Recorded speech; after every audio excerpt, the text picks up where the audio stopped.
섬김의 달입니다. 참 헌신자로 그리고 섬김과 구제의 삶을 통해 하나님께 영광을 돌리는 아름다운 삶을 살아가는 믿음의 사람들이 되시기를 주님의 이름으로 축원합니다. 우리는 지난 주일에 여제자 다비다의 아름다운 섬김을 묵상했습니다. 오늘은 섬김의 사람 바르실레의 사려 깊은 섬김에 대한 말씀을 나누려고 합니다. 잠언서 22장 11절을 보면 이런 말씀이 있습니다. 마음의 정결을 사모하는 자의 입술에는 덕이 있으므로 임금이 그의 친구가 되느니라. 마음에 사심이 없고 그리고 그 입술에는 덕스러움이 있어서 임금이 그를 친구로 삼게 된다는 말씀인데, 여러분, 이 같은 삶을 살아가는 사람이라면 그의 인격이나 삶이 참 존경할 만하고 귀한 것임이 틀림이 없을 것입니다. 그런데 정말 이렇게 살아간 사람이 있습니다. 그가 누구냐면 바로 바르실레입니다. 그렇다면 그는 누구입니까? 오늘 본문이 포함되어 있는 사무엘하 19장은 압살롬의 반란 사건을 배경으로 하고 있습니다. 다윗의 아들 압살롬이 아버지를 반역하여 군대를 일으키자 다윗은 예루살렘을 버리고 광야로 피신합니다.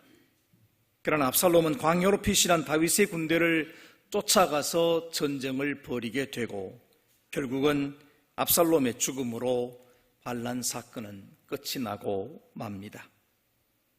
이제 광야로 피신했던 다윗이 다시 예루살렘으로 가기 위해 요단강 강변에 서 있습니다. 많은 무리들이 다윗을 영접하기 위해 나와 있었는데 특별히 19장에는 세 사람의 이름이 언급되고 있습니다. 먼저 시므이와 머비보셋이 나오는데 이들은 정치적인 이유와 관련이 있습니다. 그리고 마지막으로 소개되는 인물이 바로 바르실레입니다. 바르실레는 어떤 사람입니까? 본문 31절과 32절의 내용을 보면 그는 길르앗 사람으로서 왕을 배웅하기 위해서 로글림에서 요단으로 왔습니다. 그의 나이가 80세라고 했고 본문에서는 매우 늙어라고 하는 표현을 통해서 그의 육체적인 상태를 설명하고 있습니다. 또한 그는 큰 부자라고 소개하면서 과거에 다윗과 어떤 인연이 있었는지를 말하고 있습니다. 즉 다윗이 압살롬을 피해서 요단을 건너 광야로 피신했을 때 마하나임에 머물렀는데 그때 왕을 공궤하였다는 것입니다. 사무엘하 17장 27절 이하를 보면 이렇게 기록합니다. 다윗이 마하나임에 이르렀을 때에 암몬 족속에게 속한 라빠 사람 나하스의 아들 소비와 로데발 사람 암미의 아들 마길과 로글림 길르앗 사람 바르실레가 침상과 대야와 질그릇과 밀과 보리와 밀가루와 볶은 곡식과 콩과 팥과 볶은 녹두와 꿀과 버터와 양과 치즈를 가져다가 다윗과 그와 함께한 백성에게 먹게 하였으니 이는 그들 생각에 백성이 들에서 시장하고 곤하고 목마르겠다 함이더라. 다윗이 압살롬을 피해서 마하나임이라는 장소에 이르렀을 때 그의 후원자 세 사람이 구원자처럼 그에게 찾아왔습니다. 이 세 사람 중에 나하스의 아들 소비는 이곳에서만 언급되어 있기 때문에 누구인지 알기가 어렵습니다. 여기 마길이라는 사람은 머비보셋의 후원자로서 다윗이 요나단의 아들이었던 머비보셋을 왕자처럼 대접해 준 것에 대해서 감사하는 마음으로 왔을 것입니다. 그리고 함께 언급된 인물이 바르실레입니다. 이 마하나임 사건은 다윗과 압살롬의 접전이 시작되기 전에 있었던 사건이기 때문에 더 큰 의미를 가지고 있습니다. 만일 압살롬과의 전쟁에서 다윗이 패전하게 되었다면 다윗을 도와주었던 이들의 운명은 너무나 그 결과가 분명하게 보이는 것이죠. 그럼에도 불구하고 이들은 다윗에게 필요한 생필품과 다윗의 군대에 필요한 양식을 제공했다는 것입니다. 9일 다윗이 시편 23편에서 고백했던 주께서 내 원수의 목전에서 내게 상을 베푸시고 기름으로 내 머리에 바르셨으니 내 잔이 넘치나이다. 어쩌면 오늘 이 사건이 그의 마음속에 그 같은 마음을 갖게 하지 않았을까 생각해 봅니다. 전쟁의 위협, 아무도 자기를 돕지 않으려고 하는 그 순간에 자기 필요한 것들로 채워준 이 바르실레의 섬김을 두고 그는 내 원수의 목전에서 내게 상을 베푸셨으니 내 잔이 넘치나이다. 그렇게 고백을 하고 있는 것 같습니다. 그 바르실레가 압살롬과의 전쟁이 끝나고 예루살렘으로 황궁하는 다윗을 보기 위해서 다시 요단 강변으로 마중을 나왔습니다. 우리는 오늘 이 말씀을 통해서 참 아름다운 섬김을 보여주는 바르실레를 만날 수 있습니다. 먼저 우리는 본문의 말씀을 통해서 다윗의 요청과 바르실레의 대답을 좀 분명하게 볼 필요가 있습니다. 다윗은 바르실레에 대한 깊은 감사와 고마움을 느낀 것이 틀림이 없습니다. 다윗은 지금 바르실레를 친구와 같이 생각하고 있습니다. 그래서 본문 33절을 보면 이렇게 요청하죠. 왕이 바르실레에게 이르되 너는 나와 함께 건너가자. 예루살렘에서 내가 너를 공궤하리라. 다윗은 자신이 가장 어렵고 힘든 시기에 자신을 섬겨주고 돌봐주었던 그 은혜를 잊지 않고 다시 보답해 주겠다고 말하고 있습니다. 이에 대하여 바르실레는 긴 대답을 왕에게 하고 있는데 그 대답은 참으로 지혜로운 노인의 대답이었고 참 섬김의 본을 보여준 자다운 그런 대답이었습니다. 34절 이하에 나온 바르실레의 대답은 이런 것입니다. 첫째는 나와 함께 예루살렘으로 가자는 제안에 대한 대답입니다. 34절과 35절을 보면 바르실레는 내 생명의 날이 얼마나 있사옵기에 라는 말로 시작을 해서 내 나이가 이미 80세가 되었다라고 대답을 합니다. 이는 곧 그의 나이가 너무 많아서 예루살렘으로 올라가는 것은 무리가 있다는 것을 밝히고 있습니다. 그리고 이 같은 이유로 어찌 왕과 함께 예루살렘에 올라가겠습니까? 라고 말하고 있습니다. 바르실레는 자신의 상황에 대해 솔직하게 말함으로써 정중하게 왕의 요청을 거절하고 있습니다. 둘째는 내가 너를 공궤하리라 하는 말에 대한 대답입니다. 바르실레는 이 제안에 대하여 아주 지혜롭게 대답을 하고 있습니다. 왕이 예루살렘에서 자신에게 아무리 좋은 것으로 공급하여 준다고 할지라도 자신에게는 아무런 의미가 없다는 사실을 되묻는 형식으로 대답하고 있습니다. 이렇게 말하죠. 제 나이에 어떻게 좋고 흉한 것을 분간할 수 있겠습니까? 아무리 좋은 음식이라고 할지라도 그 맛을 알 수 있겠습니까? 어떻게 다시 노래하는 남자나 여인의 소리를 알아들을 수 있겠습니까? 이 세 가지의 질문 형식의 대답은 자신의 감각과 미각과 청각이 이제 둔하여질 대로 둔하여져서 왕의 귀한 호의를 제대로 받기가 어렵습니다. 이렇게 말하고 있는 것입니다. 참으로 정중한 거절입니다. 세 번째는 왕을 섬기는 자신의 마음과 여전히 자신이 감당해야 할 일이 무엇임을 말하고 있습니다. 35절과 36절 사이에 나타난 바르실레의 세 번째 대답은 어찌하여 하는 말로서 시작합니다. 어찌하여 종이 내 주 왕께 아직도 누를 끼치리이까? 어찌하여 이 같은 상으로 내게 갚으려 하시나이까? 바르실레는 여전히 자신의 섬김의 자리가 어디 있는지를 분명히 알고 있습니다. 자신은 무엇보다 예루살렘에 올라가서는 안 되는 것임을 말합니다. 왜냐하면 그것이 곧 왕에게 누를 끼치는 일이 될 것임을 알고 있었기 때문입니다. 그렇다면 이 왕의 귀한의 자리에 그가 왜 왔습니까?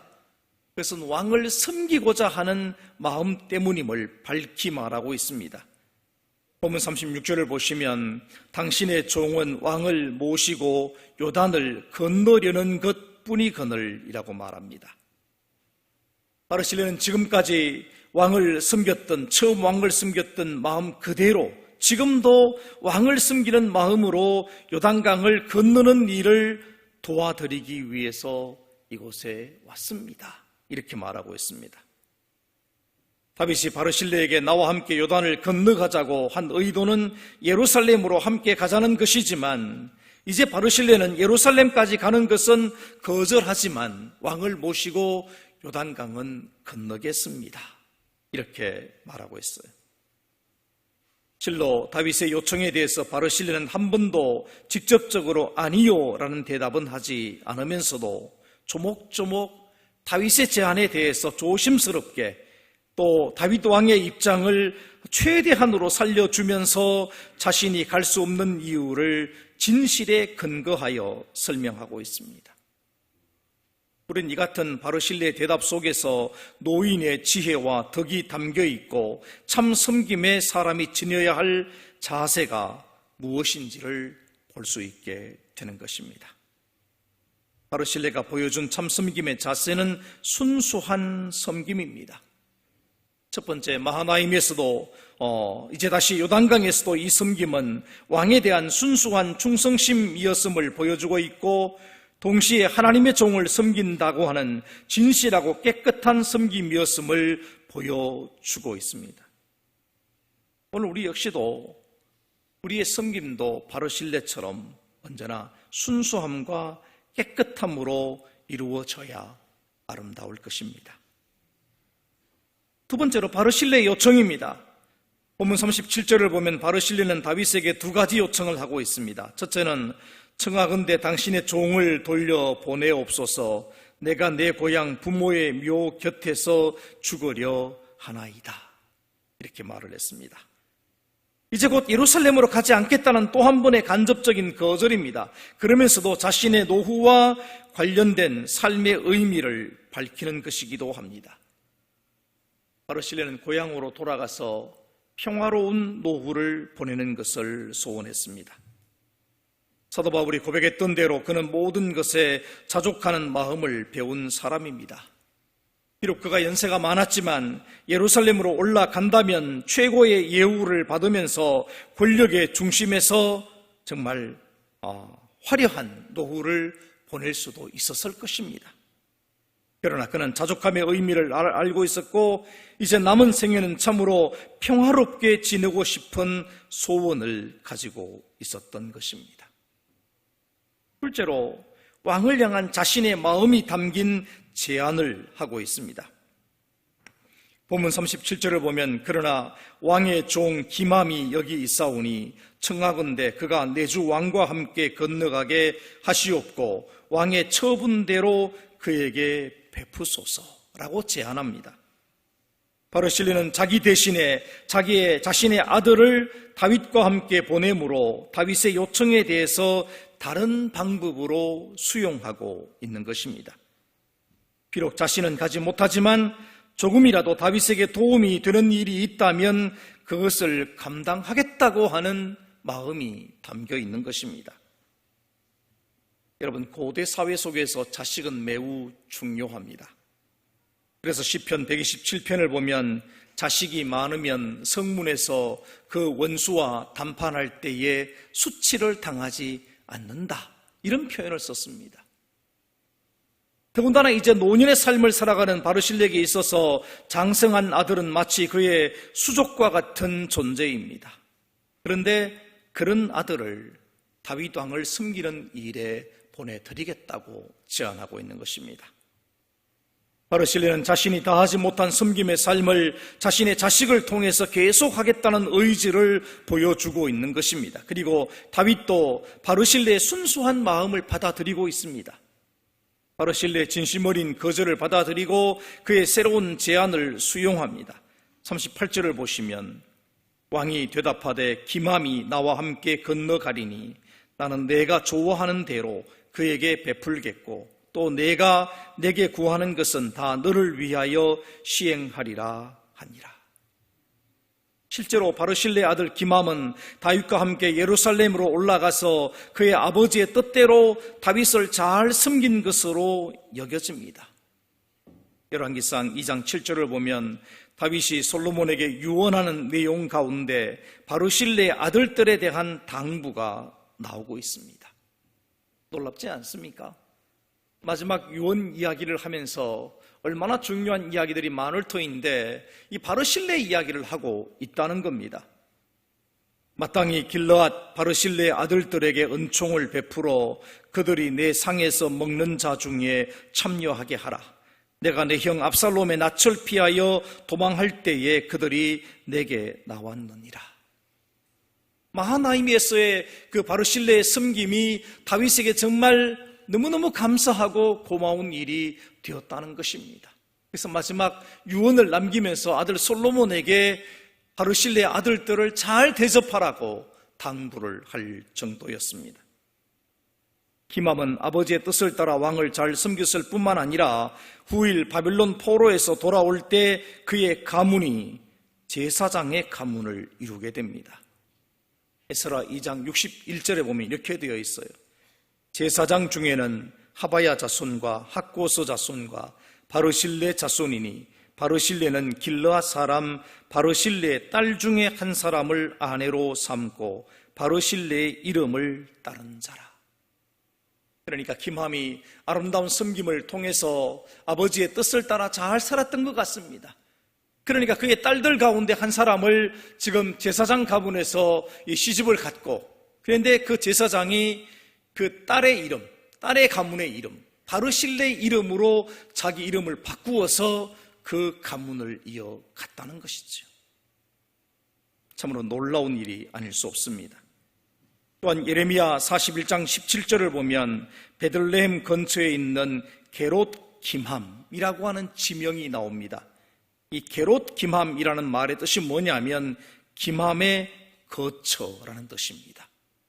그러니까 다윗이 이 김함에게 감사의 표현으로 그의 아들 김함에게 땅을 하사를 해서 게롯 히맘이라고 불린 것으로 추측할 수 있습니다. 다시 말하면 김함 역시도 아버지의 정신을 따라서 온전한 섬김의 삶을 살았다는 것을 의미합니다. 동시에 다윗 역시 친구와 같은 바르실레의 섬김에 대하여 아름다운 보답을 했다는 것을 알 수 있습니다. 바르실레는 자기 대신에 자신의 아들을 다윗과 함께 보내므로 다윗의 요청에 대해 다른 방법으로 수용을 한 것입니다. 이렇게 하나하나 살펴보면 다윗과 바르실레가 잠언서의 말씀대로 서로 친구와 같은 마음을 나누고 있다는 것을 발견합니다. 바르실레는 다윗에 대한 충성심과 존대함으로 예우를 다했습니다. 참 섬김의 삶을 살았습니다. 동시에 바르실레에 대한 다윗도 다윗의 어떤 존중과 배려가 그의 말 속에 가득 차 있습니다. 이것이 참 섬김의 관계입니다. 여기에는 정치적이거나 인간적인 덕실에 관계없이 순수함이 가득 차 있는 것입니다. 우리는 바르실레의 섬김 속에서 섬김의 바른 마음과 자세와 정신을 배우게 됩니다. 두 사람의 마지막 이야기가 39절에 나옵니다. 백성이 다 요단을 건너매 왕도 건너가서 왕이 바르실레에게 입을 맞추고 그에게 복을 비니 그가 자기 곳으로 돌아가니라. 드디어 왕은 안전하게 요단강을 건너서 예루살렘으로 돌아가게 되었습니다. 그것은 바르실레가 처음부터 원했던 자신의 마지막 섬김이었습니다. 바르실레는 그 임무를 완성했고 다윗은 그를 축복했으며 바르실레는 자신의 소원대로 고향으로 돌아갔다는 것입니다. 이제 세 번째로 우리가 묵상할 말씀은 바르실레가 보여준 이 섬김의 정신은 무엇일까라고 하는 것입니다. 첫째로 자신에게 주어진 은사를 바르게 사용하는 자세를 우리에게 가르쳐주고 있습니다. 분명 바르실레는 베푸는 은사를 가진 사람임에 틀림이 없습니다. 그는 자신이 가진 부를 가지고 베풀 줄 아는 은사를 지닌 사람입니다. 그의 행동과 말 속에서 그가 진심으로 다윗 왕을 섬겼으며 아무것도 바라지 않았음을 알 수 있습니다. 6세기 수도사 베네딕트는 누구든지 수도원의 문을 두드리는 자가 있다면 마치 그가 예수님이 손님으로 오신 것처럼 대접해야 한다고 하는 규칙을 만들었습니다. 그럼 마태복음 25장 35절의 말씀, 곧 내가 줄일 때 너희가 먹을 것을 주었고 목마를 때 마시게 하였고 나그네 되었을 때 영접하였고 라고 하신 그 주님의 말씀을 실천하려고 했던 것입니다. 바르실레는 구약의 사람이지만 어쩌면 바로 이런 주님의 말씀을 실천한 사람이라고 생각됩니다. 오늘 우리가 누구를 섬긴다든지 베풀어야 할 상황이라면 바르실레의 모습을 닮아가야 할 것입니다. 바르실레가 보여준 순수한 섬김의 모습을 우리는 기억해야 할 것입니다. 둘째로 바르실레의 자족하는 마음을 우리는 배워야 합니다. 바르실레가 나이가 많았고 부유한 사람이었기 때문에 많은 욕구로부터 자유로울 수 있었다고 생각하기 쉽습니다. 그러나 나이와 부가 항상 그 같은 모습을 보여주지는 않습니다. 오히려 나이가 들고 부유한 자리에 서면 더 큰 세상적인 욕망과 가치관에 집착할 수도 있습니다. 한때 우리나라의 어떤 재벌 총수가 70을 훨씬 넘긴 나이에 대통령이 되겠다고 나선 적도 있었습니다. 그것이 솔직한 우리 인간의 감정이고 인간의 마음입니다. 사도 바울은 빌립보서 4장 11절 이하에서 이렇게 말합니다. 내가 궁핍함으로 말하는 것이 아니니라. 어떠한 형편에든지 나는 자족하기를 배웠노니 나는 비천에 처할 줄도 알고 풍부에 처할 줄도 알아. 모든 일 곧 배부름과 배고픔과 풍부와 궁핍에도 처할 줄 아는 일체의 비결을 배웠노라. 내게 능력 주시는 자 안에서 내가 모든 것을 할 수 있느니라. 아멘. 이처럼 자족하는 마음을 갖지 못한다면 결코 바르실레와 같은 모습을 보여줄 수 없습니다. 언제나 자족하는 마음으로 섬김의 자리에 서 있어야 참다운 섬김을 감당할 수 있는 것입니다. 마지막으로 섬김의 아름다운 미덕을 가르칠 수 있어야 합니다. 바르실레는 자신이 더 이상 섬김의 일을 감당하지 못하게 되었을 때 그의 아들 김함에게 이 섬김의 대를 이어가도록 하고 있습니다. 오늘 우리는 믿음에 있었으나 섬김에 있었으나 사역에 있어서 나와 나의 세대로 한계를 긋는 어리석음에 빠져서는 안 됩니다. 하나님을 향한 믿음은 후손들에게 전해져야 됩니다. 그들도 하나님 앞에서 구원받는 자의 삶을 살아갈 수 있어야 합니다. 섬김도 마찬가지입니다. 나의 섬김은 곧 나의 후손들을 통해서 그 대가 이어져 가야 하는 것이죠. 섬김이 내 삶을 의미 있게 하고 풍요롭게 하며 하나님의 은혜와 축복이 되게 했던 것처럼 우리의 후손들도 섬김의 삶을 통해 하나님 앞에 설 수 있도록 가르쳐 줘야 합니다. 바르실레는 그것을 가르쳤고 김함은 그것을 잘 배워서 그의 후손은 아름다운 삶을 살아갔습니다. 사랑하는 성도 여러분, 오늘 우리가 어떤 마음으로 주님을 섬기고 형제를 섬기고 이웃을 섬기는 삶을 살아가야 하겠습니까? 80노인 바르실레가 그 분명한 대답을 우리에게 해주고 있습니다. 순수함과 예우를 갖춘 섬김을 통해서 하나님을 기쁘시게 해드리는 아름다운 믿음의 삶을 살아가는 저와 여러분 되시기를 주님의 이름으로 축원합니다. 하겠습니다.